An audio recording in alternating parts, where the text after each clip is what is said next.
Fala aí galera, beleza? Sejam bem-vindos a mais um vídeo do nosso canal. E o vídeo de hoje a gente vai trocar uma ideia sobre o MOL 11, fundo de shopping centers aí da Genial.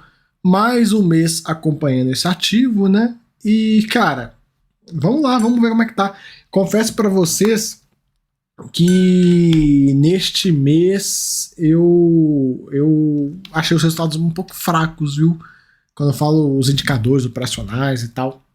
Enfim, a gente vai dar uma olhada aqui e aí a gente vai comentando conforme o vídeo for rolando. Esse é o fundo de dezembro de 2017, já está caminhando para o seu sexto ano. Patrimonial 120, cota mercado tá ali, próximo de 104, 105 reais. Fundo de 1.1 bi, pagou 78 cents por cota, são 9 ativos e tal, todas as informações estão aqui, tá pagando 9%. Nesse valor aí, né, de dividendo que ele pagou de 78 cents, ainda está uma distribuição bem interessante, mesmo com essa alta que deu no mercado e tal. Ele fala um pouco sobre o macro e tudo, a gente está ligado, né? De um lado, aprovou o arcabouço fiscal, do outro lado, a gente tem algumas notícias positivas de inflação, de PIB, o que vai deixar o mercado entrando aí num estado de uma leve euforia, né? E aquela coisa, o mercado meio que cortou o juro já pro Campos Neto, né? Então a gente vai acompanhando para ver o que vai acontecer. Tem reunião do Copom não daqui a muito tempo, então eu não lembro de cabeça, mas eu sei que temos em breve. Então assim, a gente vai acompanhando isso aí, essa parte do macro. Na parte do mês aqui, a gente teve uma receita, uma renda operacional, né, de 7,2 milhões e temos alguns impactos negativos, que não foram os impactos operacionais que eu falei que são negativos, mas impactos extra. O primeiro, uma despesa não recorrente de um dos ativos do portfólio, ele não falou qual, 6 centavos por cota, eu gostaria muito, né, de saber por que teve essa despesa, o que foi essa despesa. E a gente teve uma despesa também, um resultado negativo da venda de fundos imobiliários de 340 mil, que deu 4 centavos por cota. Então, um resultado negativo de 10 cents por cota, que puxou o resultado do fundo. O resultado do fundo foi de 60 centavos. Exibiu 78. 10 centavos puxando para baixo. Ele teve que utilizar 18 centavos de reserva. Teria usado 8, né? Se não fosse essa questão não recorrente que houve aqui. Mas ele tem um acumulado de 54 centavos, tá bem de boa. Tem um acumulado bem legal. Um ponto que ele coloca, né, que os ativos do portfólio estão com resultado 6,9% acima do orçamento para o primeiro trimestre. Então, assim, em relação ao que eles esperavam, tá indo bem. Mas se a gente comparar em relação aos anos anteriores, a gente vai ver que tá meio... Principalmente de ano de 19, dá para ver que tá meio murcho, né? Enfim. Vendas. Vendas totais foram de 105 milhões, crescimento de 18% em relação a 2022. Se usar apenas os mesmos ativos de março de 22 e março de 23, o crescimento é de 10,6. Porque é aquela coisa, o fundo ele aumentou, né, de tamanho nesse meio do caminho. Então o número correto mesmo lá abaixo de comparação é esse 10,6. As vendas no metro quadrado teve um crescimento de 8,6, e se a gente pegar os mesmos ativos, o crescimento teria sido de 10,8. Isso mostra que os ativos que entraram no portfólio acabaram puxando as vendas por metro quadrado para baixo. NOI crescimento de 10,2% em relação ao mesmo mês de 2022, que foi uma redução de 0,7% se a gente comparar os mesmos ativos com o ano anterior. Então a gente já vem aí um mau sinal, que é o NOI abaixo de 2022. Né?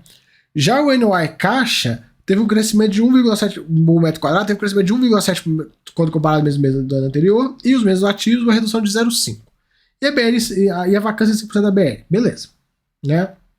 Eles desconsideram o Parque Sul, a gente já vê aí, está no processo de maturação.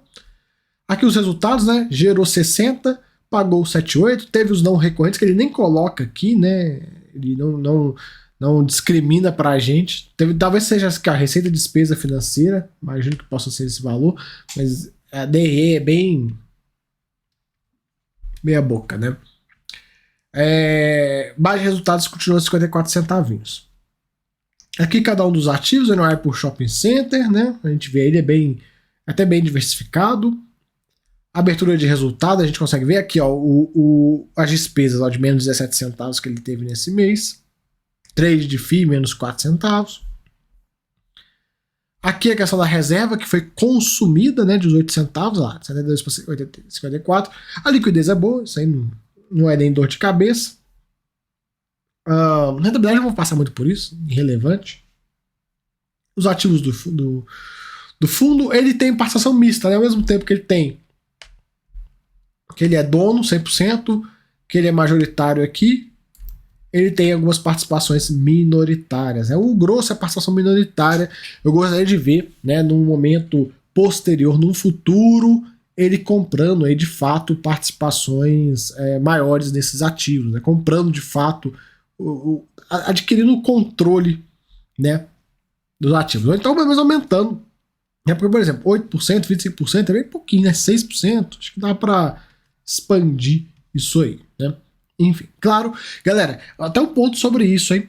Shopping center não é tão fácil ter 100%, porque olha só que interessante.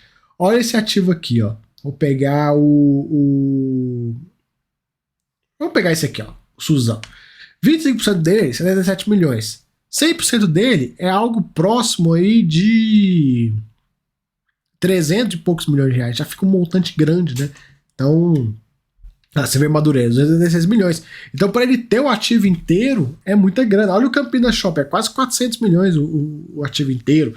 Então, assim, fundo de shopping center é algo que vai precisar maturar para um futuro. O que a gente vê hoje, por exemplo, em HGLG, um fundo de 5 bi, indo para 6 bi quase, quando os fundos de shopping tiverem um tamanho parecido, aí a gente vai conseguir ver ele tendo 100% de cada ativo e tal, porque beleza. Agora imagina para um fundo hoje de 1 bi e 100, como é que ele vai ter 100% de um ativo? Ele teria, sei lá, 3 ativos, 4 ativos. Então fica meio complicado. Né? A gente vê isso no HSML, né? Ele tem bem menos ativos que o restante dos outros fundos. Aplicações financeiras que ele tem CRI a pagar, né? Tem uma alavancagem aí de 16%. Seria bom também, né? Numa emissão, em algum momento, ele passar a régua dessa alavancagem, né? Principalmente essa aqui de 34 milhões, pô, tá fácil, faz uma emissão, compra um ativo, separa lá 34 milhões só para passar a régua nisso aqui, porque aí vai se livrando do passivo, né? O momento é bom para ir desalavancando, é sempre bom.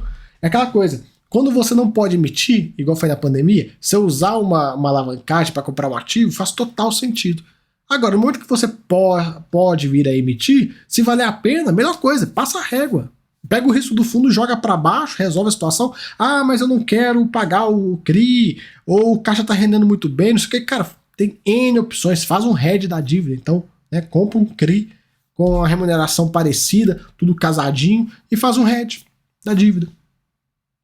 Pode ser também. Enfim, tem inúmeras possibilidades para um fundo pegar uma alavancagem e endereçá-la bem no momento de euforia. Eu falo isso porque a gente está indo em direção a um momento um pouco mais de euforia, um mercado um pouco mais animadinho, então é bom a gente comentar desses pontos para ver, né? Porque a gente está vendo aí, por exemplo, XPML chamou a emissão. Um dos pontos do XPML é justamente isso, diminuir a alavancagem. Né? Eles separaram, eu não lembro de cabeça qual é a destinação dos recursos, mas é tipo assim, é compra de 2 ativos e tem lá redução de alavancagem. Então, no caso, trazendo para o contexto MOL, seria assim, vamos supor, o MOL chamou a emissão para uma emissão de, vamos imaginar aqui, de 300 milhões de reais.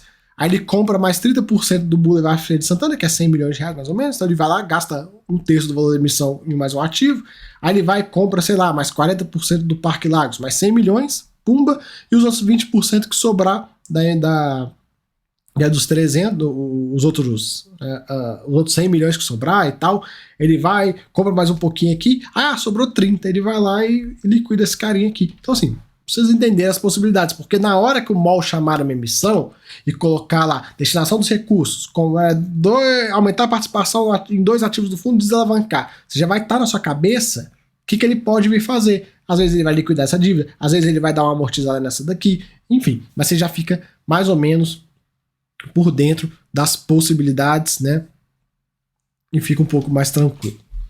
Aqui os indicadores operacionais, e agora, né, de novo, eu pego e esfrego na cara da galera que fala que 2019 não serve pra nada, que não tem que comparar, que não sei o que não sei o que lá. Olha só, né? Olha lá a diferença de vendas metro quadrado em relação a de 23 para 19, 12. Praticamente empatou no 0-0. Praticamente empatou. Ó, deixa eu tirar essa linha aqui, deixa eu tirar esse cara aqui. Ó, 2019, né? Temos 2021, que a gente sabe aí que... Vou deixar a linha reta aqui. Temos 2021, que a gente sabe que é irrelevante, porque estava em pandemia. 22, que se recuperou um pouco. E 23. Mas olha só, a gente está empatado. O fundo não se recuperou da pandemia ainda, galera. Não se recuperou. Por isso que eu brigo tanto pelos dados de 19. Porque não se recuperou. Se a gente pegar a inflação no período e colocar, né, para estar plenamente recuperado, a gente considera a inflação do período, esse valor aqui, cara, ele tá quase 1.500. Então, assim, por isso que eu brigo tanto com essa questão de informações. Olha o gráfico de vacância, como é que tá. A menor vacância dos últimos anos. Então, a maior vacância, que você quer taxa de ocupação. A maior vacância dos últimos anos. Né? Ah, mas... Aí teve gente que comentou assim, mas e se 2019 foi o melhor ano da história do fundo, como é que fica? Pois é, olha a vacância. Tá pior do que tava lá em 2021, enquanto tava no meio da pandemia. Pois é, por isso que a gente precisa de dados, por isso que a gente precisa de informações pra gente trabalhar. Né? Não adianta a gente ficar sem informações. Olha o NOI. Olha que interessante. 2019 para 2023. Crescimento de 2%, crescimento de 3%. Olha que interessante. Deixa eu pegar a linha de novo. Como é que foi lá em 2022? Como é que veio forte esse resultado? Se a gente comparasse só com 2022 e tal, ia dar uma... Olha lá. Isso que eu falo. Os dados são extremamente importantes, porque é assim que a gente vai ver como é que o fundo tá, é assim que a gente vai acompanhar a evolução do nosso ativo, é assim que a gente vai poder ver e falar o seguinte, olha, pelo menos minha opinião, olha, esse mês de março pro mall foi um mês ruim de resultados, os shoppings não foram muito bem, né? Como é que eu falo isso se eu não tenho dados? Eu tiro da minha cabeça? Não, porra, eu te mostro, né? Eu te mostro nesse gráfico aqui, eu te mostro no gráfico de ocupação, que a gente já tá ligado, que tá abaixo, né? Eu te mostro aqui, eu posso te mostrar também na inadimplência. A inadimplência, cara, é irrelevante, né? Já se recuperou bem. Eu posso te mostrar também no fluxo de veículos, que está praticamente empatado com o ano anterior, né? Então não teve crescimento aí algum. Posso te mostrar com o Same Store Sale, que foi 9%, foi até bom, okay? Comparando com o ano de 2022, ok. Same Store Rent, enfim, cara, são indicadores, a gente precisa desses indicadores. Eu vejo muita gente falando, às vezes o pessoal gosta de falar assim, principalmente quando eu falo do XP Malls, né? Ah, mas o XP Malls tem o melhor portfólio e tal, o relatório não é tudo, não sei o que, pererê parará. Galera, como você sabe se é o melhor portfólio? Só porque é shopping de Granfino, né? Entende? Assim, porque shopping de Granfino mesmo não tem fundo imobiliário, né? Fundo imobiliário não tem ativo nível multiplan, digamos assim. Mas, assim, tem os ativos... Como é que você sabe que o ativo ele é melhor? Né? Porque que sei lá, vou pegar aqui um Madureira Shopping aqui, né? Fica lá em Madureira, no Rio de Janeiro, mais voltado para o público, digamos, o famoso povão. Por que esse shopping seria pior do que um pouco mais, né, emperequetado? Não quer dizer nada. A classe, o público-alvo, porque às vezes um ativo desse aqui, ó, vai vender pra caramba, porque a galera que vai lá compra mesmo, tá nem aí. E a galera que vai no outro shopping não, vai lá pra passear com cachorro lá, essas merdas, não gasta. Claro que o ticket médio lá vai ser maior do que aqui das compras, mas às vezes o fluxo aqui é tão intenso. Então não adianta você falar, um fundo é melhor que o outro, tá? Você tem indicadores? O fundo te permite essa comparação? Não, o fundo não tem indicadores, então como é que é melhor? Só porque o show é mais bonitinho? Eu não tô nem aí, meu irmão. Não tô nem aí se o ativo é bonito, se o ativo é feio. Eu quero saber se tá vendendo. Não adianta nada ter um shopping lindo, maravilhoso, que o resultado em relação a 2019 tá ruim. Enquanto eu tenho um aqui não tão bonito, mas que tá vendendo pra caramba, cheio pra cacete, palco torando. Pois é. Enfim, só abrindo a cabeça de vocês pra isso, porque a galera repete umas coisas igual Igual sabe aquele meme do Buzz Lightyear, que tem lá do Buzz na prateleira, todo mundo repetindo? Fica todo mundo repetindo a mesma coisa. O mercado de fundo imobiliário é engraçado. Alguém fala alguma coisa, todo mundo fica repetindo. E não vira o disco. Né?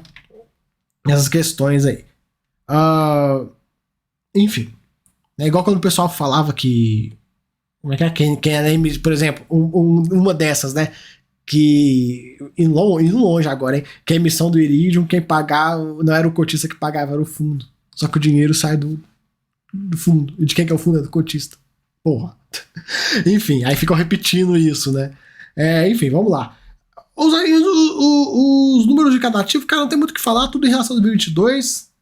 Olha só, Maceió tá indo bem, 10%, NOI Caixa 3% superior, Tacaruna, vendas 10%, NOI 15%, Suzano, vendas 6%, NOI 3%, Taboão 3 e 1, né, seguindo a mesma ordem, a Boulevard 5 e 7, Parque Lago 7 e 15, Parque Sul 6 e 36, ele está em maturação, então vai dar esses números grandes. E olha só como é que a gestão é correta, né? Ela coloca. Porque se a gestão quiser ficar, ó, bico fechadinho, fica esse shopping, ó, te entregando porrada. Aí você vai falar, caraca, bicho. Aí entra naquela coisa de falar que um fundo é bom, outro fundo é ruim, que o ativo é bom, o ativo é ruim.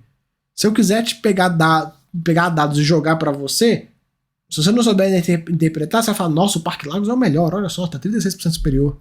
Mas não, é porque tá maturando. E quando tá maturando, a curva ela é exponencial até o momento que ela entra numa... Né, ela começa exponencial, depois ela entra numa pegada meio linear, né? Até o maturou, fica meio que linear.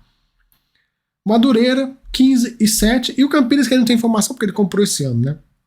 Enfim, e os ativos estão aqui, a gente consegue ver cada um deles. Galera, é isso que tem para comentar do MOL. Confesso para vocês que eu achei o resultado um pouquinho fraco esse mês, né? O resultado dos shoppings em si, do fundo também, por conta daqueles não recorrentes. Eu queria saber que despesa que foi essa, que custou 600 por cota. Seria legal ele ter colocado, não sei por que não colocou, né? Enfim, paciência, né? A gente tem que cobrar, eu espero que, sei lá, coloque no próximo, tal, não tem problema, né? Independente da despesa que for, acontece, faz parte, né? Imóvel da despesa, porra. Às vezes você tá aqui de boa, estoura um cano, sabe, na sua casa, pum, estourou o cano, putz, é despesa. E aí, acontece, meu irmão, né? Então, mesma coisa pro shopping fundo imobiliário, teve alguma despesa, tem que falar pra gente o que foi, pra gente ficar, pelo menos ficar ciente, porque é foda quando chega, alguém vira e fala, olha essa notícia aqui, é do shopping do mall, aí você olha assim, você fala, que legal, né? Podia ter me falado na porcaria do relatório, mas enfim, é isso aí, beleza? Galera, então, fica aí o vídeo, valeu, espero que tenham gostado. Se gostou, se inscreve aí. Se gostou mais ainda, vem ser membro, beleza? Valeu, até a próxima, fui!